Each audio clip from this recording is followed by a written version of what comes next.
Guys, we made it through the first week of school.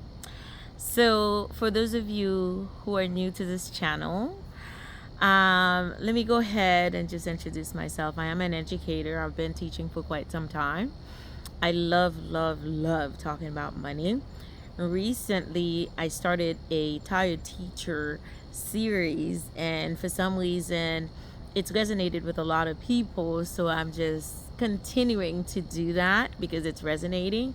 Additionally, last school year, I started chatting about stories from the classroom. So I want to go ahead and pick that up again because we're now into another school year, guys. So welcome to the channel. Like, where I talk about myself as a teacher, I talk about money a whole lot because I firmly believe as a teacher, part of my job, because I know a little bit about money, is to go ahead and share that information, that knowledge with my students, because I feel like there's a lack of financial literacy within the school system. Now, in my state, the state of Florida, at some point, there was a rule passed that every child graduating from high school in the state of Florida was supposed to have at least a semester of financial literacy. However, that hasn't started. It hasn't come to fruition, guys. It hasn't been implemented. So I'm just wondering.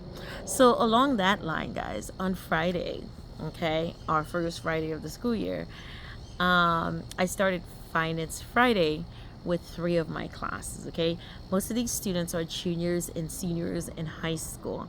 So I do this every year, guys, where I talk about money with them. I talk about finances with them because, again, I feel like the kids need to know about these things. So this past Friday, my first question to them was, what topics involving money are you interested in discussing? So I can write it down and make a list of things that we should address during the school year. And everybody went silent, guys. Like, they didn't know what to say. They were taken aback. It was a surprise, of course. Didn't expect this to happen. Like, what teacher talks to these kids about money on a regular basis? And of course, I asked them that question too, and they told me nobody. So, guys, I asked the question just nonchalantly, and yeah, 3 classes, and none of them had anything to say. So then, of course, you have to rephrase the question. So then I rephrase the question by asking them, specific questions, and then they have to answer yes or no or show of hand. For example, one of the first question I led with was, how many of you have a savings and a checking account? And most of them, guys, over half of them did not have both a savings or a checking account. And a quarter of them didn't even have a checking account, guys. That's how bad it is, okay? So then I got into the good stuff. So my first question was, how many of you have a job? And some of them raised their hand. I would say about 30 to 40% of them, they have a job, guys. And so followed up question with, do you have a Roth IRA? Because in order for you to have a Roth IRA, you need to make sure you have earned income to be able to contribute to a Roth IRA. And so the majority of them, when I said Roth IRA, do you have a Roth IRA? They're like, what? What the heck is a Roth IRA? Okay, I thought that was easy. So I'm like, okay, that's going on the list. Then my next one, guys, and of course, all of this is around the fact that they have a job. You have a job, you need to have a bank to cash your check. You should consider investing into a retirement account, okay? And then, of course, you're getting a paycheck. What sort of taxes are you getting on that paycheck? So then my next question number 1, do you have a Roth IRA? Well, no, I did the savings and checking account, question number 1. Question number 2, do you have a Roth IRA? Question number 3, guys, was, how many different types of taxes do you pay on your income when you earn your income from your job? And many of like the shock expressions, guys, it just baffles me. These kids are getting these paychecks. They don't look at the base stub to see what kind of taxes they're paying. So they're just casually just receiving the money. They don't check to see if anything is correct or anything like that. And so they just get their paycheck, go and spend it, okay?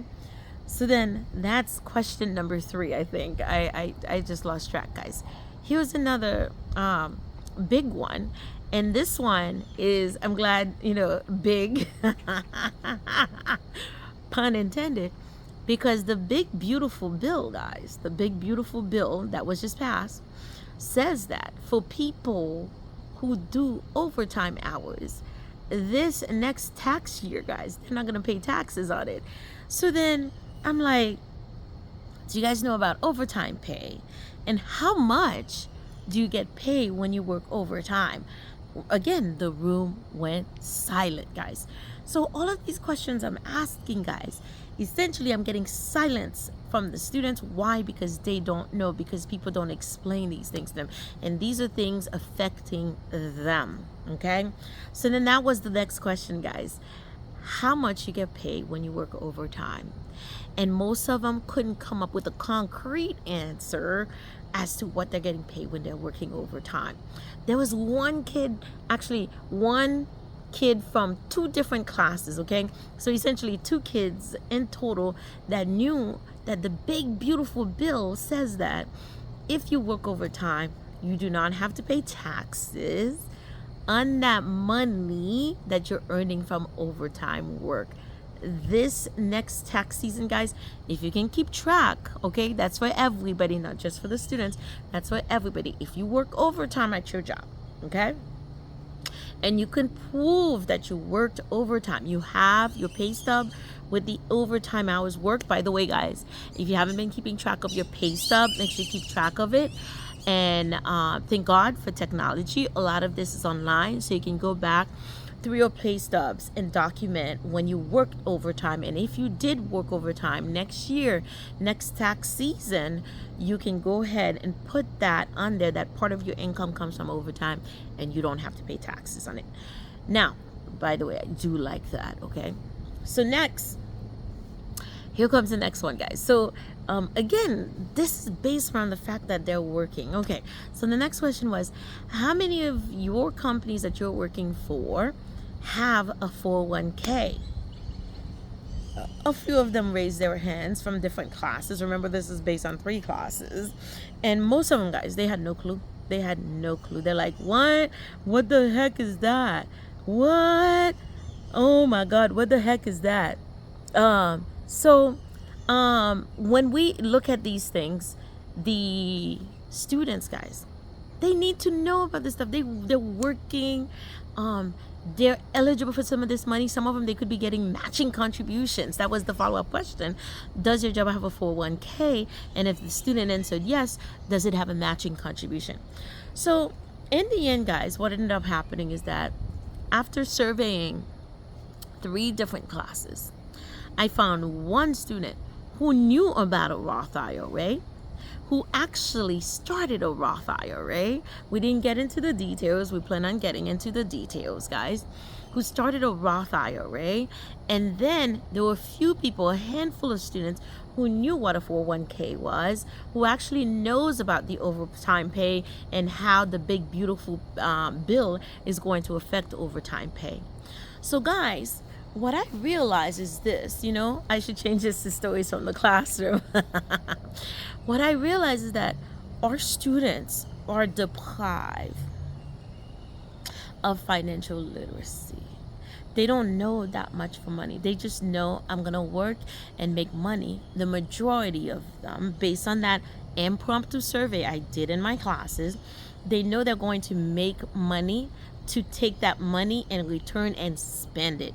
And by the way, yes, of course, I had to ask the question, are you saving some of that money? And some of them, they were very firm on that. The minute I asked the question, are you saving some of that money? They were quick to say yes. And then many of them, they're like, well, that's a no, sugar plum, okay? That's a no. You're not saving that money. But guys, I was quite surprised by what I found. And so again, I am so passionate about this topic that I make it my mission in every one of my classes, every single student that I come in touch with, I am going to discuss money. And then last year, I started doing Finance Fridays, guys, because during the pandemic, I was doing it online. through Facebook, Instagram. I never got it to YouTube, but I did it through Facebook and Instagram, and it was quite a success. The adults participated. I didn't have too many kids. I think at some point I even took it to TikTok.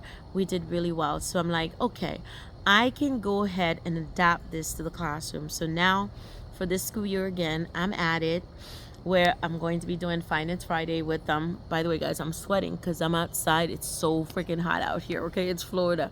It's like 95 degrees out here. I just wanted to be in my garden while I do this. So I'm going to be getting off this thing. So yes, guys, stay tuned for Tired Teacher, as well as stories from the classroom, especially about money. I love talking about money. I talk to my students about money, and I will continue to share some of this information with you. If that is resonating with you and this is something that you would like to discuss, you would like to hear and see more about it, please like and subscribe for more videos like this, guys. Until next time, stay blessed, everybody, on this beautiful Sunday. You have a great one. Bye.